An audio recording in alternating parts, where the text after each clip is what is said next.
Иако без официјална организација, охриѓани го одбележаа денот на рибарите. Традиционално, фаќачот на крстот и неговата тајфа во местноста Сараиште запливаа во студените езерски води. Во Охридската болница хоспитализирани 35 пациенти позитивни на коронавирус.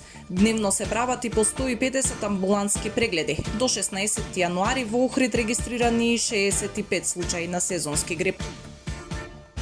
Милчо Јовановски избран за директор на Охридската библиотека. Јовановски доаѓа на местото од Гордана Змејковска, а со установата ќе раководи во наредните 4 години.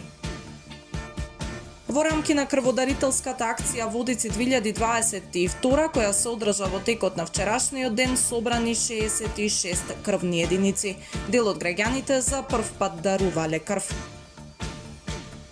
Времето утре облачно и студено со повремени врнежи од снег. Температурата од -1 до 2 степени Целзиусови.